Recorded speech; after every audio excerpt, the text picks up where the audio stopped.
Lincoln High School students rally at Juvenile Hall to support a fellow student. And charter school families rally in Sacramento trying to block a ballot proposal against charter schools. And after years of searching, a San Diego man has found the site of an historic tragedy in the East County. I'm Maya Trabulsi. Those stories plus the fallout from Super Tuesday tonight on KPBS Evening Edition.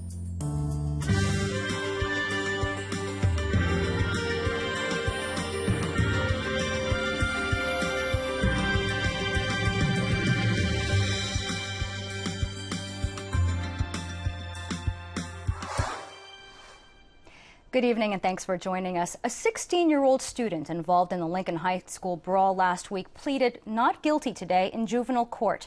He is accused of punching a campus police officer during that massive fight. He was released to his parents but is under electronic surveillance and has been ordered to leave his house only to go to school. Our media partner 10 News reports that students and others rallied at Juvenile Hall before the hearing in support of the teen, who is the son of rapper Brandon Duncan.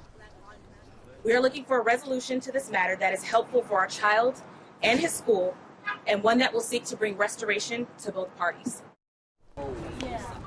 The next court date in the case is set for March 11th. Joaquin El Chapo Guzman is wanted in several U.S. jurisdictions, including San Diego. And now a lawyer for the Mexican drug lord says he wants to be extradited as soon as possible. Guzman's attorney says it's because his client can't sleep at the maximum security prison where he's being held. Guards are waking him up every 4 hours for a head count. Guzman escaped from that same prison back in July and was recaptured in January. His lawyer says this time prison officials are being tougher and says the harsher regime has broken Guzman. The U.S. government is expecting another surge of unaccompanied children at the southern border this year. Customs and Border Protection is asking Congress for more money to handle it. The agency says up to 75,000 children may show up at the border. After a wild Super Tuesday, what's next in the 2016 presidential race? Another Republican could drop out by the end of the week. Ben Carson says he sees no political way to move forward after his losses yesterday. While he hasn't actually suspended his campaign, he is skipping tomorrow night's GOP debate. He's expected to announce what he'll do next on Friday. And former presidential candidate Mitt Romney is expected to talk about the 2016 campaign tomorrow. A few months ago, he ruled out a bid of his own and hasn't endorsed anyone yet. All this comes after sweeping victories for Donald Trump and Hillary Clinton. Kelly Daschle of the Associated Press begins our coverage.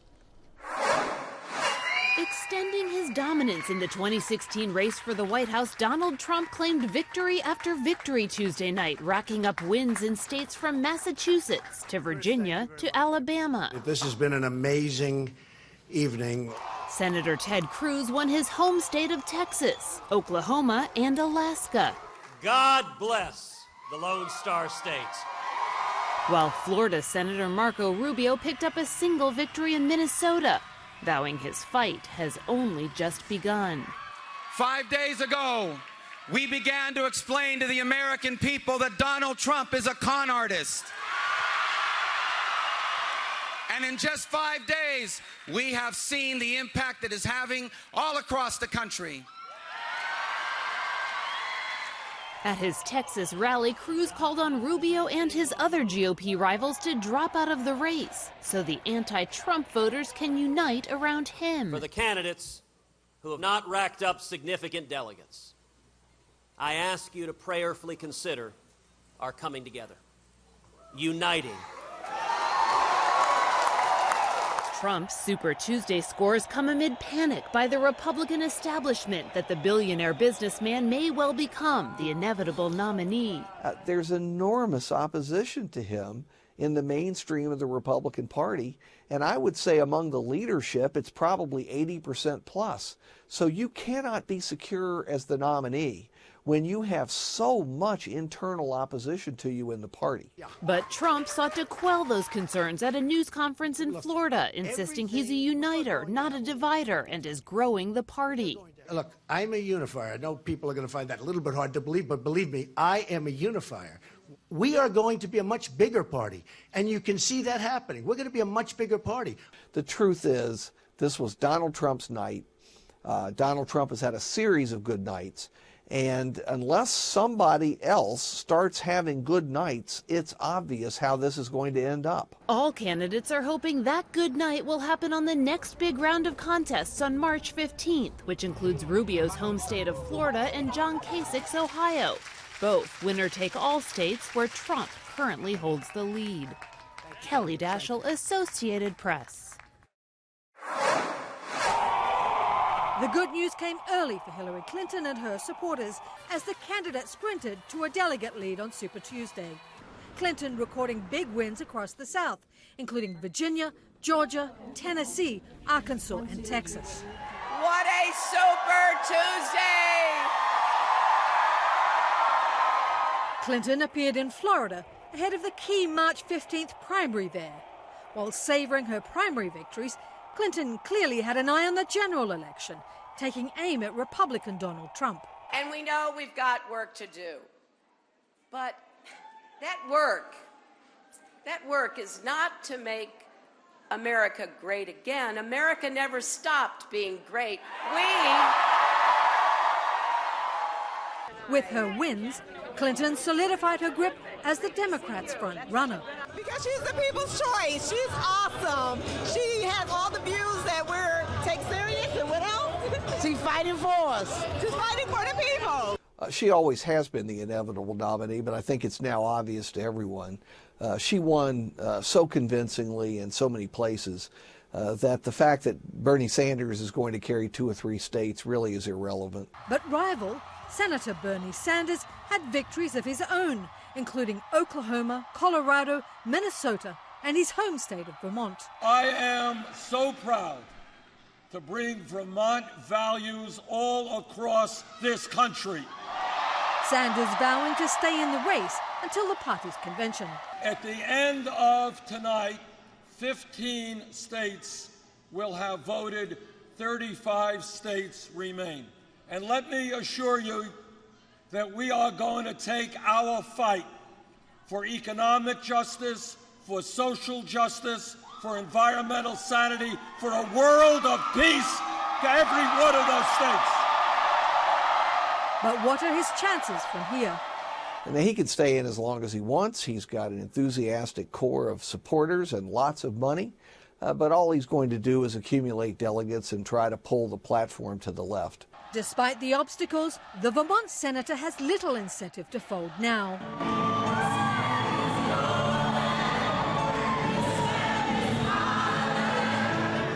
Sanders reports raising more than $42 million in February, a sign that he will have the money to go deep into the spring.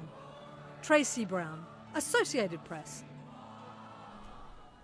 The Supreme Court faces its biggest abortion case in nearly a quarter century, and the court appears deeply divided on whether to keep a Texas law that regulates abortion clinics. Lawmakers say the law aims to promote women's health, but the clinics say the law hampers on a woman's constitutional right, and the real purpose of the regulations is to reduce access to abortions. Today we called on the Supreme Court to step in and help us stand up to those bullies who are trying to control our bodies and our lives. It has been a long and arduous road that has led us to this day, but that is nothing compared to what the women of Texas will face if HB 2 is not struck down. Justice Anthony Kennedy holds the key on the decision. He could side with his 4 more liberal colleagues to rule for the clinics or cause a tie, which would leave the regulations. Hundreds of charter school parents rallied in Sacramento today. They're hoping to defeat a proposed ballot initiative to close down all public charter schools in California. Right now, the idea is in the petition stage. The families say they want lawmakers to know that parent choice is important. Every child learns differently. Some children are accelerated and are bored by standard mainstream school. Other children need extra help, and schools aren't always equipped to really handle the needs of every single child. Outside Backers of the ballot proposal say quality public education is a right and not a privilege. They criticized charter schools for using public funds with little oversight. Last week marked the most flu cases reported in a single week since the beginning of the year, almost 970 cases. The Health and Human Services Agency says the number of flu-related deaths has also risen to 15. The agency says those numbers still pale in comparison to last year's flu season statistics. So far this year, 3,600 cases have been reported, compared to 6,100 from this time last year. California's economy is expanding fast enough to avoid dealing with high housing costs. But the robust economy may be hiding a crisis that's bubbling just under the surface. KPBS reporter Eric Anderson has more. A new report from Beacon Economics looked at housing, wages, and migration. The studies found that California continues to create jobs and attract people from other states, but the report also found that there's not enough new housing in the pipeline. The nonpartisan think tank Next 10 commissioned the studies. Founder Noel Perry says the competition for housing is driving up prices, and that situation isn't getting any better. California homeowners spent more of their household income on housing costs, and that was about 25.7%, than homeowners in any other state. And just as importantly, California renters paid more than renters in all but 2 other states. Perry says developers are only building new homes for about 21 of every 100 residents moving into the state, and he says that pinches supply in a market where there's already a shortage. And state homeowners and residents pay more for housing than residents of nearly every other state. The strong economy is keeping housing from being an issue, but Perry says an economic downturn could expose the weakness. Eric Anderson, KPBS News.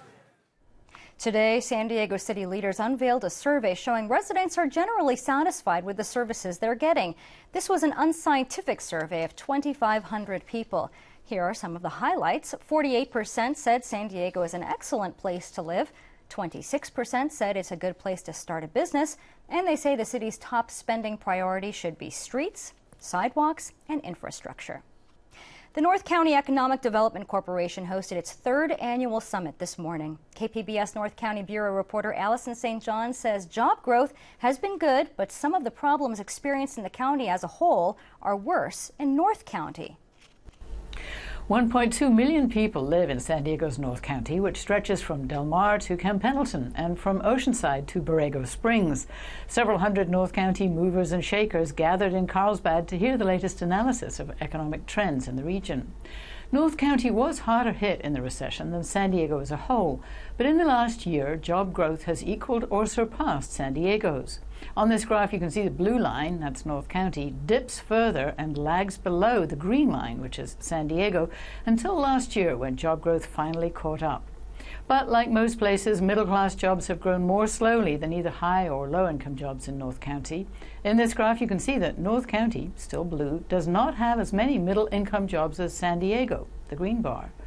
Home prices tend to be higher in North County, and too many, almost half of all residents, are paying well over 1/3 of their income in rent. Getting to work isn't easy. This graph shows less than 2% use public transit. About 36% commute more than half an hour a day to work. Analysts say lower transit costs in expensive cities like San Francisco can help lower the cost of living and offset high home prices, but that is not the case here in San Diego. Allison St. John reporting from the KPBS North County Bureau. San Diego County is looking to tighten the rules for boutique wineries after seeing the industry boom over the last 5 years. KPBS's Steve Walsh has the story.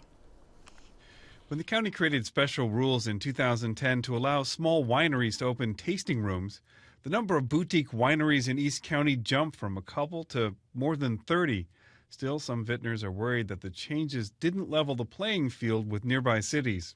County has gotten people into this industry by opening the door and making it seem like they're supporting it, that with the tiered winery ordinance, you're going to be able to be successful. That's not the case. Requiring every bottle to have at least 25% San Diego wine turns off some customers who want the traditional wines that California is known for. The county doesn't allow restaurants or live music venues. You can't compare this with what goes on in the cities, because if you have a commercial zone or an industrial zone, then you can do whatever you want to do in there. These are agricultural lands. They're zoned ag for a particular reason, and that is primary purpose. The primary goal is to promote agriculture. County supervisors are working on a revamped ordinance. It would allow small wineries to have at least one food truck, though the new rules are expected to make it even clearer that you must have at least some San Diego wine in every bottle. Steve Walsh, KPBS News. Tomorrow is the 70th anniversary of a plane crash in the mountains just east of San Diego. 27 people died. At the time, it was the deadliest airplane disaster in history, but the wreck site has been lost for decades. Now, after a grueling 8-month search, a Poway man has found it again. KPBS video journalist Katie Shulov has more. This is the best picture because it shows smoldering wreckage, and that would be in the late afternoon of the day that it crashed. Poway resident David Lane used to be a pilot. Now he hikes San Diego County's mountains searching for long-lost plane crash sites. For me, it's not finding the physical aircraft as it is the sleuthing, the detective work. That's what's fun. There's one wreck site that's eluded wreck finders for decades. It was difficult to find the site because it was in a fairly compact area. It was on a very rugged hillside. The newspaper had conflicting information about the location, which is what threw everybody off. Last August, Lane solved the puzzle. I was in denial that that was it because it just didn't match the description. But when I looked down and under a bush, I pulled up something that was silver coated and it said American Airlines Pepper. It was a pepper shaker. I thought, oh my gosh. In 1946, American Airlines 22-passenger DC-3, the flagship Baltimore, was state-of-the-art, as big as commercial airplanes could get. The navigational instruments on board were also top of the line, identical to the ones in this bigger, newer cockpit Lane salvaged. What would have happened, in my opinion, is for some reason, this needle, which is supposed to be on the nose and showing you're on course, that day was doing one of these. And the problem is that I believe the forecast winds were much stronger than thought, and so they are slowly drifting off the airway. The flagship Baltimore crashed into a peak in the Laguna Mountains dubbed Thing Mountain by the nearby residents of the Manzanita Indian Reservation. All 27 on board were killed, including up to 12 World War II veterans returning home and a young mother bringing her 2-month-old son to a naval air base in Hawaii to meet his father for the first time. The bodies and largest parts of the aircraft were removed, but Thing Mountain wasn't on any maps. For decades, nobody could find it again. Lane followed a rumor, airplane parts at the end of a desert motorcycle trail. Then he hiked for days up into the mountains above the trail. Believe it or not, there was almost a feeling of disappointment because this story had played out for me for 8 months. And to actually find it, I was shocked that, wow, this is actually it. He took pictures of the site, now covered in brush, and the aluminum fragments he found scattered everywhere. When I left, I had mixed feelings. I wished the journey would continue, but it didn't. And for me, it was the end of the story, but it could go on from there. All of Lane's findings have been published online in hopes they'll be seen by family members of the flagship Baltimore victims. If a family member does come forward, Lane would like to take them to the crash site to bring them closure. Katie Shulov, KPBS News. And this weekend, Lane plans to fly a friend's plane along flagship Baltimore's flight path to find more clues about the crash. I'm Judy Woodruff on the next news hour. After the dust of Super Tuesday settles, what's next for the race to the White House? That's Wednesday on the PBS NewsHour. Today, the Marine Corps marked the end of a month-long training exercise with Japanese troops. Operation Iron Fist included an amphibious landing at Camp Pendleton on Friday. This is the 11th year of this annual exercise. The Corps says it's designed to improve the abilities of both countries to conduct combined operations. Astronaut Scott Kelly is headed back to his home in Houston tonight after dropping back to Earth in Kazakhstan on Tuesday. He spent nearly a year at the International Space Station, a record for a U.S. astronaut. His mission was a dry run for future missions to Mars, and he says he's encouraged by his experience. Even though I look forward to coming home and there's things that I miss, I felt like if it was for the right reason, I clearly could have stayed. however long it took. A homecoming for the astronaut is planned at the airport in Houston tonight. His twin brother Mark and his brother's wife, former Arizona Congresswoman Gabrielle Giffords, are expected to attend. Did you feel it? A magnitude 3.0 trembler hit Pine Valley just before 8 o'clock this morning and gave parts of San Diego a bit of a shake. The earthquake's epicenter was 29 miles east of Alpine. No damage was reported, but someone in Tecate, Mexico told the U.S. Geological Survey they felt a mild shake there. It's been a dry week so far in San Diego, but a storm is finally heading our way this weekend. Molly Cochran has more in tonight's KPBS Weather Report. Well, much of Southern California has been in a dry spell, but we are seeing changes coming our way as we head into the upcoming weekend. Here's a look at our satellite and radar. The storm track going to be taking a more south turn as we head into Thursday and Friday, and then making its move even farther south for Sunday and Monday, impacting Southern California. So we can see some cloud cover now offshore. That's going to be pressing into the San Francisco Bay Area over the next 6 hours and into much of Thursday. So some low cloud ceilings and some spotty showers can't entirely be ruled out. Now, for the remainder of tonight, we're going to be staying dry and quiet across much of San Diego County. That does include the immediate coastline and also the interior sections. So mainly dry skies. Temperature-wise, we're pretty close to where we should be across the region. 38 tonight in Mount Laguna, right around 56 in San Diego, 46 in Oceanside. So enjoy the sunshine for Thursday, because we are going to be starting to see an increase in cloud cover as we head into late Friday and into Saturday. Still on the warm side across much of Southern California, LA back towards San Diego as well. We notice though those showers and cloud cover getting into the San Francisco area. So if you are doing any traveling into Northern California, we're going to be pretty hard hit over the next couple days as far as the rain is concerned. Now here's a look of what's to come across Southern California for the upcoming weekend and into the early half of the week. So once again, this storm track going to be shifting to the south.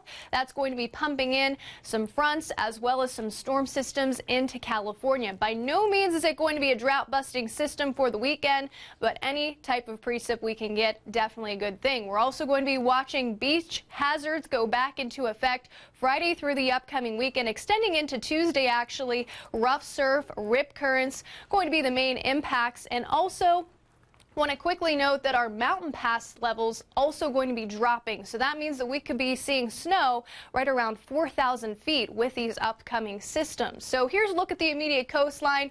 Friday, an increase in cloud cover already. Daytime high right around 65 degrees. Saturday, a shower in spots, but the heavy stuff going to be arriving Sunday and into Monday. So periods of rain likely to cause delays. Temperature-wise, will be in the lower 60s. As we take a peek farther inland, pretty similar setup up here by the time we head into Sunday and the early half of the week. That's our shot at some steady rain and likely those delays as well, with temperatures generally staying in the lower to mid 60s. Pretty quiet weekend for the mountainous regions. We'll be experiencing plenty of sunshine for Saturday, the wet weather, and also a little bit of a mix coming in by the time we head into Monday. Across the desert, we'll be cooler by Sunday with temperatures in the 70s. Some morning rain around for Monday. Will be mostly cloudy throughout much of the day. Molly Cochran, KPBS News. It's time to play ball in Peoria. That's Peoria, Arizona, where the San Diego Padres and the Seattle Mariners kicked off the preseason with their annual charity game. It's a tough start for the Padres, though. The Mariners won 7-0. Get this party started. Just how I like it. Kids and parents around San Diego were celebrating Dr. Seuss today. This is the 112th birthday of Ted Geisel, the man behind children's classics like The Cat in the Hat and Green Eggs and Ham. His birthday is remembered with an annual Read Across America Day. And let's recap our top stories tonight. A 16-year-old student involved in the Lincoln High School brawl last week pleaded not guilty today in juvenile court. He is accused of punching a campus police officer during that massive fight. He was released to his parents, but is under electronic surveillance and has been ordered to leave his house only to go to school. And last week marked the most flu cases reported in a single week since the beginning of the year. Almost 970 cases. County health officials say the number of flu-related deaths has also risen to 15. But they say those numbers still pale in comparison to last year's flu season statistics.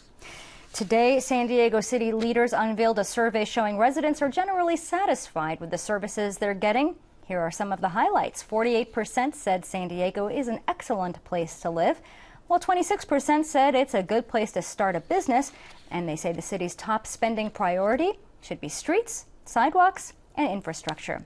This was an unscientific survey of 2,500 people. And here's a look at what we're working on for tomorrow in the KPBS newsroom. On Morning Edition, a 1933 film so incensed the Catholic Church that it created its own rating system to condemn films it deemed too offensive for public consumption. An upcoming series explores the films that got the dreaded C rating. And on Midday Edition, live liver transplant surgery. We'll hear from the man who donated part of his liver and the woman who received it, and the UC San Diego surgeon who performed the surgery. That's tomorrow at noon on KPBS Radio. And you can find tonight's stories on our website, kpbs.org/evening edition. Thank you for joining us. From all of us here at KPBS, thanks for watching. Have a great evening.